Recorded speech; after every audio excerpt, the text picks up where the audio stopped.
Hi, and welcome back to the Rolling Hills Soul Care Podcast. My name is Jazzy, and I'm here with Chuck. How are you doing today, Chuck? Jazzy, how are you? I'm tired, Chuck. It's been one of those long nights where everything in the house decided to keep me up instead of letting me sleep. So here we are. We are talking about soul care when we're both pooped out. So oh, excellent. Perfect. We're both taking care of our souls. This fills my soul, so we'll say that's going to keep us awake for the rest of the afternoon. Are you convinced? You don't look convinced. I'm not, but okay, we'll see. We're going to do this anyway. Yep, we've got time. All right, well, let's dive in. Chuck, you are going to read for us blog post 101. It's called Doing the Hard Things. I am. All right. So here we go. This is what I wrote. A few years ago, Mary and I traveled to the Canadian Rockies, and one of our memorable stops was at Lake Louise. Although we'd been there a few times before, we'd never tried to hike up the steep hillside toward Lake Agnes. We were in a mood to explore, and the sign said it was 3.5 kilometers, so we thought, piece of cake, and off we went. What we forgot to consider was that those 3.5 kilometers, or about 2 miles, were all uphill. Lake Agnes sits about 1,400 feet above Lake Louise, so the trail was a series of switchbacks as you climbed up the forested hillside. Even though Mary and I walk almost every day, it wasn't long before our legs started to feel the burn. And we were stopping more frequently for breaks. At one point, I remember thinking we must have already walked about 20 kilometers, and we asked a couple of hikers who were on their way down how much further before we would get there. They looked at each other and said, well, you're about halfway there. Once you get to the snow, it's not much further. That's terrible. Snow? It was summer. I wasn't ready for snow, but we continued. And I have to tell you, it was worth it. If you've never visited, put this on your bucket list. I sometimes think about our climb up that hillside when I think about Moses on Mount Sinai. In Exodus 19, we read the story of Moses and the people of Israel coming to Mount Sinai, where God would soon deliver the 10 Commandments. In Exodus 19, 1 through 15, we learn about the specific instructions that God provided to Moses to give to the people to prepare them for God to come down on Mount Sinai in the sight of all the people. Moses climbed up Mount Sinai to get those instructions. He then went back down to tell the people what they were to do. 3 days later, Moses again climbed to the top of the mountain, only to be told by God to go back down and warn the people again. This is where my Lake Agnes experience kicks in. In a sad commentary about my sense of obedience compared to that of Moses, I'm pretty sure I would have said something like, "What? Are you serious? Can't you see how wobbly my legs are from this last climb? And my knees are killing me. I already told the people what you said. Please don't make me walk back down there and then walk back up this mountain." But God had chosen Moses, not Chuck, and Moses obeyed. God provided Moses with more instructions, but he did not give Moses an explanation. And even though I can easily imagine what Moses might have been thinking, verse 25 tells us everything we need to know. It says, quote, "So Moses went down to the people and told them." God sometimes asks us to do difficult things or to endure difficult times without any explanation of why. It can feel a lot like you're walking up a steep mountainside. It's exhausting. It's painful. We often ask God why this is happening, but most of the time he doesn't provide an answer to the why question. Instead, he asks us to trust him, and he offers us his presence. And that leaves us with one question to answer. Are we willing to walk back down and climb the mountain again?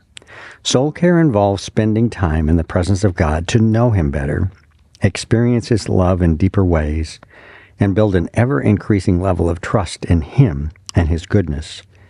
And as our trust in him increases, our desire and ability to faithfully obey him also grows. And I ended with a quote from Habakkuk 3:19. "The sovereign Lord is my strength. He makes my feet like the feet of a deer. He enables me to tread on the heights." Thank you, Chuck. Not for least of actually pronouncing Habakkuk for me, because I don't know how to say that word. So thanks. Well, when you get to heaven, you can ask Habakkuk if I did it right, because I might not have. So, Oh, that's a good point. Yeah. That's, there's a lot of things that I plan on asking when I get to heaven. I feel like the first one is this giant why. Like, why did we do all these things? Why did you have us do that, God? I'm picturing, like you said that you were, if you had been Moses and you'd been asked to go back down, it would have just been, no. Come on, what's the point of this? And I join you on that. There's no way I would have just jumped right in. I'm sure I would have wrestled with God at least for a little bit before I jumped down. Most of us do. Most of us like to know why. And sometimes he explains. More often than not, he reveals it later. Yeah, that's the hard one. Yeah. But he doesn't promise us an answer. And I think that's one of the great lessons in do you trust me? It's just the question he asks me more often than any other question.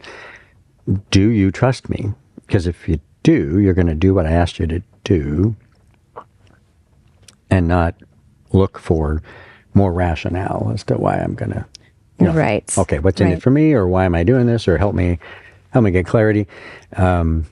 Instead, it's, all right, I do know that God's sovereign. I do know that God is good. I do know he loves me. He's not doing this in some weird way to tweak me. He's using it for his ultimate good and glory. And that might not mean it's going to be immediately beneficial to me. Right. Am I okay with that? Am I okay with that?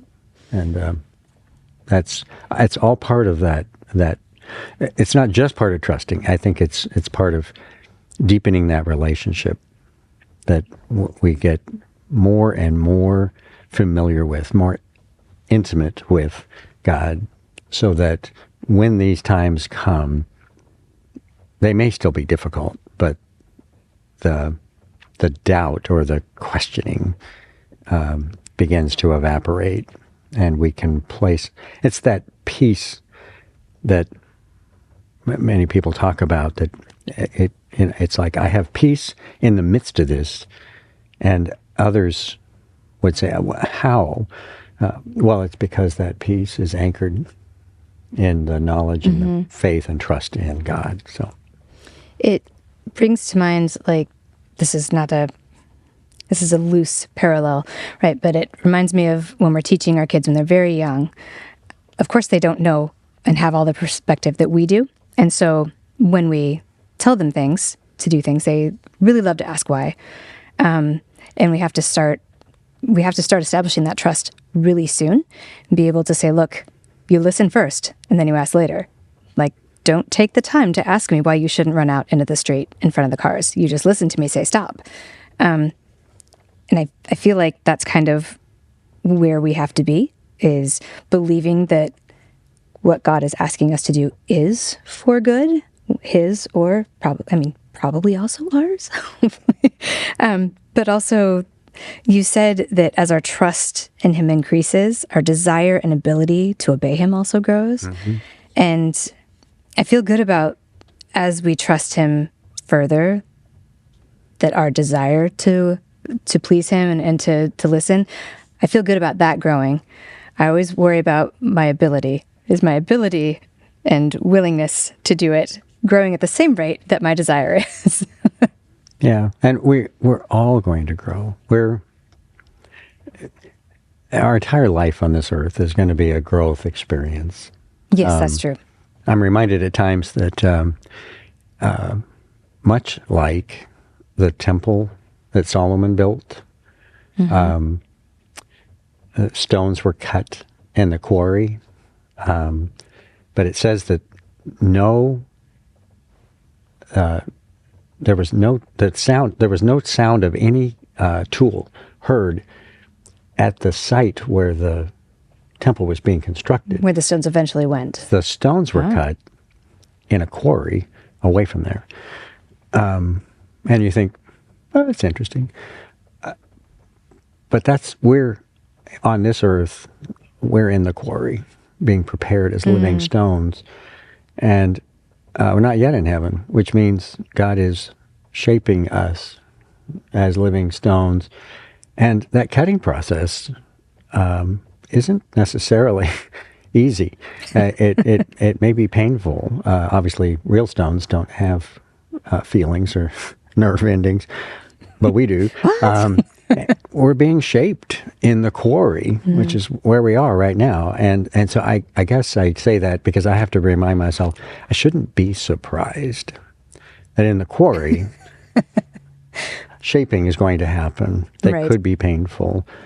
And I might not even, I won't know with certainty and clarity, why am I being shaped like this until I'm fitted into. And if you've ever been to Jerusalem, you see some of these stones that are still there in the walls.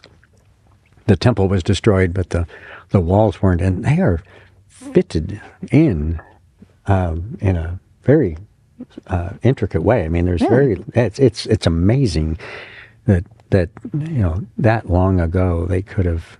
Obviously, it's not Solomon's temple. This is where Herod. So you're now talking about 2,000 years ago, but those stones were fitted together. That's what we're being fitted together, and that's a shaping process that's going to take time. But God's perfecting us for the future, and that's what we have to look forward to. Yeah, there's a great reminder to trust and be willing to grow. This pause is me thinking about how I can make myself more willing to grow this week. Thank you so much, Chuck. Yeah. And if you would like to hear more of these blogs, obviously you can subscribe to this feed. We are in the RH Church feed, where we will also have our Sunday teachings. You can also find Chuck's blog posts at rollinghills.org/worship. You can also go to the RH Worship Instagram feed. You will find more past, present, and future blogs there. Thanks so much, Chuck. Thank you. It's fun to be here today. See you next time.